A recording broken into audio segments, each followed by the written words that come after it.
ঘরে তো কিছু নেই রে বোন, তোকে কি খেতে দেবো বল?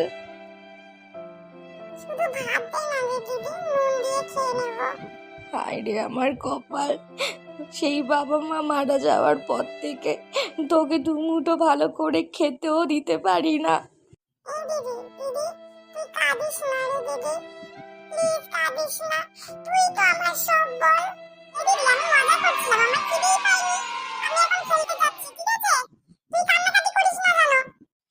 যাই দেখি কাজের সন্ধান পাই কি না।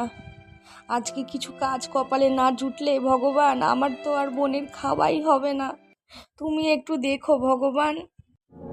ওই তো ওই ক্যাফেটাতে লেখা আছে না কাজের জন্য ছেলে মেয়ে লাগবে, দেখি তো গিয়ে আমার কাজ হয় কি না। ম্যাডাম বলছে এখানে লেখা আছে যে কাজের জন্য ছেলে